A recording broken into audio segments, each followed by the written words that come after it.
get right to it. If you're not following, please be sure to follow. Help a budding streamer like myself. Help me!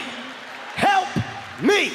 Get into the algorithms and just pretty much be where I need to be. This is going to be something that's going to be enjoyable for just the casual to the hardcore. Again, I'm not a professional. I'm not an amateur fighter. I myself am a boxing enthusiast. I train and just have a general knowledge of the sport and a little bit of its history. But this last week, speaking of history, we just had a very, very interesting bout at 140 pounds. We had fight out in Las Vegas for Super Bowl week, man. Big things popping in Vegas. And who else but TeoFimo Lopez was the headliner for what was supposed to be his coming out. I mean, not just coming out, but I mean, I take it from the stance of you're calling out Terrence Bud Crawford. This is your chance to really make people take you serious about that call out, including Bud himself, who literally was laughing at him after the fight, before the fight, and pretty much just chuckled away any real chance of him taking Teo serious. Now for TeoFimo, his dance partner Jermaine Ortiz, great fighter. Jermaine Ortiz, nothing to look over. I mean, this guy, as we all know, gave Lomachenko all he could handle. In shape. I mean, when I was looking at the build-up, he almost looked bigger than Teo, if I'm not mistaken. I mean, the guy is in shape. Had questionable conditioning, especially after the Loma fight, where he kind of gassed towards the end of that. But I'm going to tell you right now, I mean, this fight for Ortiz, he had no issues there. I have to say that, just to cut to the chase, I had Ortiz winning. It wasn't like a big margin, If anything, I would have been okay with the draw. I had Ortiz winning. And, I mean, look, man, some people were yelling robbery. And unfortunately, in today's day, as much as I hate the phrase, you got to, beat the champ and the whole shebang. Look, man, whoever wins should be propelled. Whoever loses needs to go back to that drawing board, figure it out. And again, if you ask me, Jermaine Ortiz did just that. I thought he snuck away a win with great footwork. Had Ortiz looking all types of flustered in there. It was a very difficult fight to watch. But from what I gathered, Ortiz just had Lopez just looking like an amateur, from not being able to cut off the ring.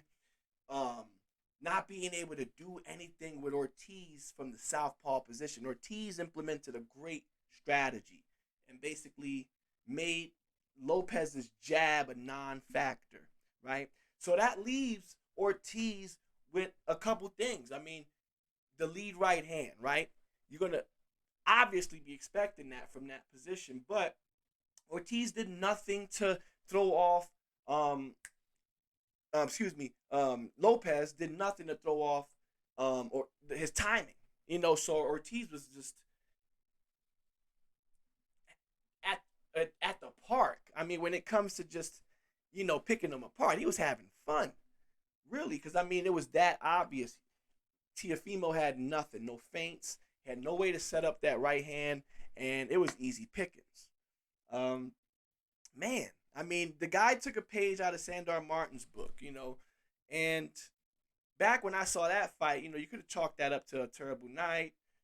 TeoFimo's had chance to get that part of his game, that deficiency, in line, and it looks like he did none of the sort. It was just crazy to see that.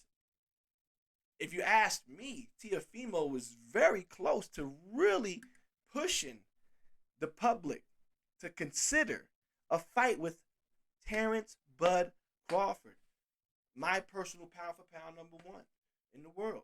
And I mean, the man switched southpaw against Spence, who was notoriously deficient when it comes to southpaws, right? I think he's fought less than a handful of southpaws his professional career, man, and they weren't like top tier southpaws.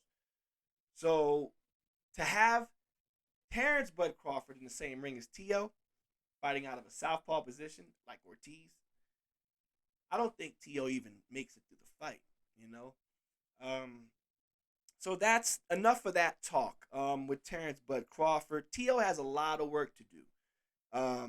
Man, it's just he needs to go back to the drawing board, figure out where it is he needs to put the work in. And obviously, if you were to ask me, he needs to get another trainer, somebody that's going to be able to get him in there. You remember when Apollo took Rocky under his wing? Remember when Mr. T was dogged him out that first fight, and Apollo was like, "Yo," had him in there doing the little steps. You remember that? Remember the little, yeah. Teo needs that. Teo needs to be running on the beach. Teo needs to figure out, one, what his strengths and his weaknesses are, because he has plenty of both. The guy is so dynamic on one hand and so deficient on the other. I'm not even going to get into all the drama. I'm going to try to make this channel about as less drama as I can.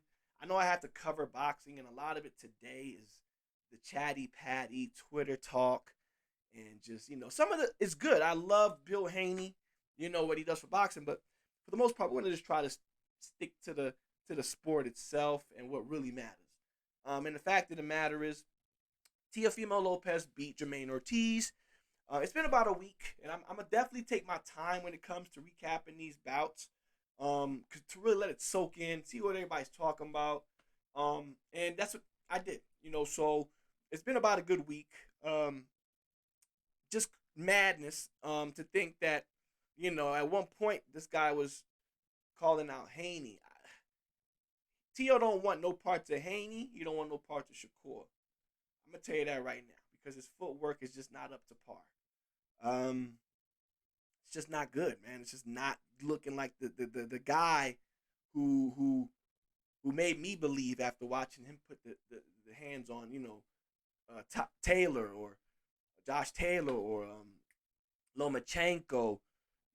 Teo's so up and down, and at this level, you just can't afford that. But he sneaks away the win. Some people are calling robbery. With the 117, 111 card, sure. Steve Weisfeld, I don't know what you're doing, my guy. But, yeah. Teo continues. Jermaine, unfortunately, man, I think his stock doesn't drop. Great showing. Some of the casuals might consider him boring. I myself enjoyed the performance. I loved how he had Teo just never set to throw his stuff. Constantly turning him out of there. Boom. It was beautiful.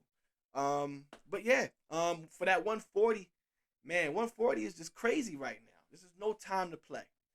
So with that, I'm gonna bid you guys adieu. Thank you guys for checking in. This is my first episode on the Pugilist Pal, so consider yourselves lucky. This might be the continuation or the start of something beautiful.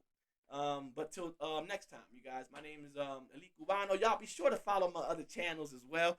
I'm a big Fight Night Champion guy. And if you guys check out my channel, man, I cover a lot of Fight Night Champion. Anything that got to do with the sport of boxing. Y'all can catch these hands too. But I'm also on, all major platforms, man. xElitexCubanox, El Cubano, whatever you want to call me. Just don't call me broke. Love you guys. Till next time. Be sure to follow, like, subscribe, all that bullshit. Yeah.